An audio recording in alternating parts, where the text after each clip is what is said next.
झारखंड के पूर्व सीएम और कोल्हान के कद्दावर नेता चंपई सोरेन ने अपने पत्ते खोल दिए हैं।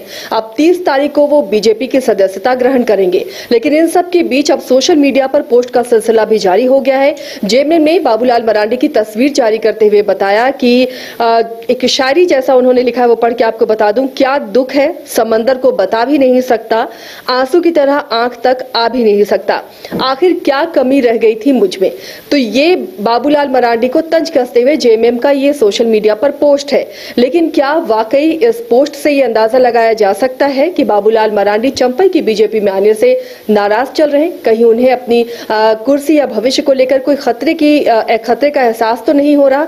कई ऐसे बातें हैं जिसे समझने की जरूरत है। हालांकि बाबूलाल मरांडी ने भी इसके बाद सोशल मीडिया पर पोस्ट कर चंपई सोरेन का स्वागत किया है और जेएमएम को आड़े हाथों लिया है। हमारे सहयोगी उदय हमारे साथ जुड़े हुए।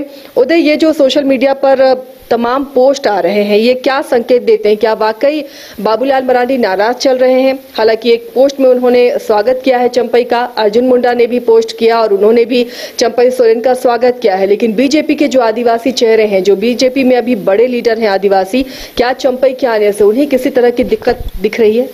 देखिए, अभी तक बीजेपी के नेताओं की तरफ से इस पर भी पलटवार किया जा रहा है और कहा जा रहा है कि चंपई सोरेन के इस एक्शन के बाद कि वो जेएमएम छोड़कर बीजेपी में आ रहे हैं, जेएमएम के पास कहने के लिए कुछ रह नहीं गया है, इसलिए जेएमएम इस तरह की बातें या जेएमएम की तरफ से इस तरह के ट्वीट किए जा रहे हैं।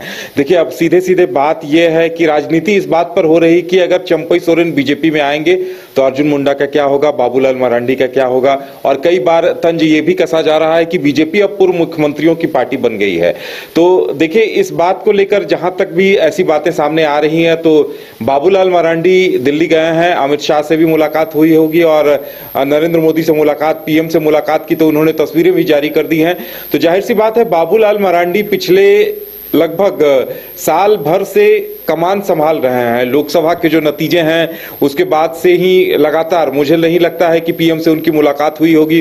तो पीएम से मुलाकात हुई है, हर मुद्दे पर चर्चा हुई होगी, चंपई सोरेन के मुद्दे को लेकर भी चर्चा हुई होगी और बाबूलाल मरांडी ने शाम में ही ट्वीट कर चंपई सोरेन जी का स्वागत किया है। और कुछ ऐसी ही बातें अर्जुन मुंडा को लेकर भी कही जा रही थी। उनके एक बयान को कोट किया जा रहा था जब उन्होंने कुछ दिनों पहले बीजेपी ऑफिस में ऐसा कहा था कि झारखंड में आदिवासी नेताओं की कमी नहीं है।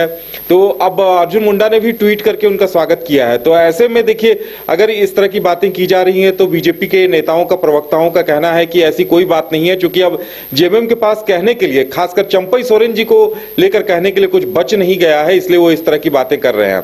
जाहिर सी बात है, चंपई सोरेन का आना कहीं न कहीं जेएमएम के लिए एक बड़ा झटका है। और साथ ही देखिए, लॉबिन हेम्ब्रम का प्रकरण भी अगर देखा जाए तो लॉबिन जी से आज जो मेरी बात हुई थी, वो खुद कह रहे थे कि जिन कार्यक्रमों में मुझे बुलाया नहीं जाता था, स्थानीय विधायक होते हुए भी ना मेरा नाम दिया जाता था और ना ही मुझे आमंत्रित किया जाता था, लेकिन अब जब मेरी विधायकी नहीं रही, मेरी विधायकी स्पीकर ने खत्म कर दी है, तो मुझे बुलाया जा रहा है, मुझे डीसी और कमिश्नर साहब फोन कर रहे हैं और मेरा नाम भी बाकायदा इन्विटेशन कार्ड में छपवाया जा रहा है। तो कहीं ना कहीं अब डैमेज कंट्रोल की कोशिश में देखिए जेएमएम भी जुट गया है। यही वजह है कि अब लॉबिन हेम्ब्रम का नाम मैया सम्मान योजना के कार्यक्रम में छापा गया था, उन्हें बुलाने की कोशिश की गई थी, उन्हें फोन आया था। तो सीधी सी बात है, जेएमएम कहीं न कहीं डैमेज कंट्रोल की कोशिश में है और यही वजह है कि चंपई सोरेन के खिलाफ कहीं से किसी तरह का कोई बयान नहीं दिया जा रहा। सूत्रों के हवाले जानकारी ये भी आ रही है कि ये ताकीद भी की गई है। और सबसे बड़ी बात है कि चंपई सोरेन ने अभी तक उनके मंत्री पद से इस्तीफा नहीं दिया है, ना ही जेएमएम की प्राथमिक सदस्यता से इस्तीफा दिया है। हालांकि अब ये घोषणा हो गई है और सबसे बड़ी बात यह है, देखिए 28 तारीख को कल हेमंत सोरेन का मैया सम्मान योजना के तहत कार्यक्रम होना है और कार्यक्रम की जगह वेन्यू चेंज कर दिया गया है। और कल कहा जा सकता है कि हेमंत सोरेन, जिस तरह से भीड़ जुट रही है कार्यक्रमों में, कल इस बात की भी परीक्षा होनी है कि कल चंपई सोरेन के गढ़ में अगर हेमंत सोरेन पहुंचकर कार्यक्रम कर रहे हैं तो कितने लोग वहां जुटते हैं, क्या रिस्पांस मिलता है। इस पे भी मीडिया की नजर रहेगी, हम सबकी भी नजर रहेगी कि कितना असर पहुंचा पाते हैं चंपई सोरेन, या चंपई सोरेन की जो नाराजगी है उसका कितना असर दिखता है। अभी तक जेएमएम ने किसी तरह का वार नहीं किया चंपई सोरेन पर, किसी तरह का बयान सामने नहीं आ रहा उदय, लेकिन एक बयान जरूर आया है जेएमएम प्रवक्ता की तरफ से कि चंपई सोरेन फिर से विचार करें। जब 30 तारीख को बीजेपी के वो सदस्यता ग्रहण करेंगे, उस बीच जेएमएम क्या पूरी कोशिश कर रहे हैं कि चंपई वापसी करें? देखिए, कोशिश तो हो ही रही है और ये कोशिश प्रमाण के तौर पर लॉबिन हेम्ब्रम के प्रकरण में मौजूद है।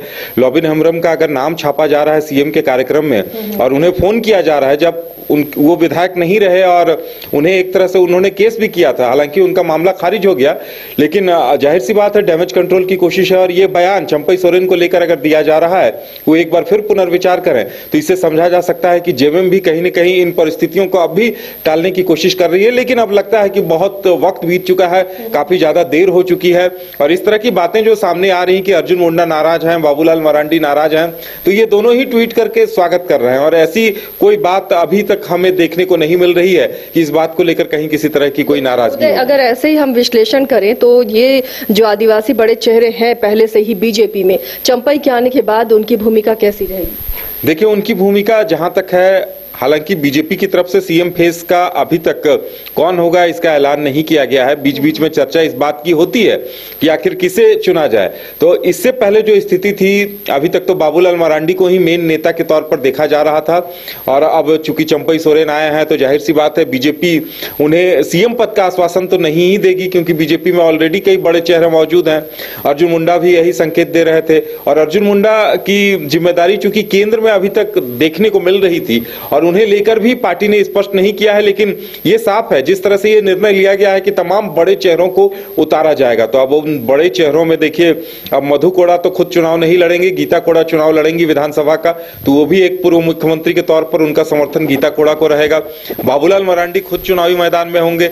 चंपई सोरेन चुनाव खुद लड़ेंगे या अपने बेटे को लड़ाएंगे, इस पर अभी सवाल है, लेकिन अर्जुन मुंडा भी चुनाव मैदान में होंगे, ये बातें भी सामने आ रही हैं। तो एक दिलचस्प समीकरण अब देखने को मिलेगा बीजेपी की तरफ से और तमाम हैवीवेट जो चेहरे हैं वो देखने को मिलेंगे चुनावी मैदान में। चलिए, इस बार का विधानसभा चुनाव काफी दिलचस्प होने जा रहा है। बहुत सारे समीकरण बनते और बिगड़ते नजर आएंगे, जिस पर लगातार हमारी नजर बनी रहेगी। अब चंपई को लेकर बीजेपी में क्या हलचल है या फिर जेएमएम को कितना नुकसान होता है, ये आने वाला समय ही बताएगा। फिलहाल आप देखते रहिए न्यूज़ बाय स्कूप, हमें दीजिए इजाजत।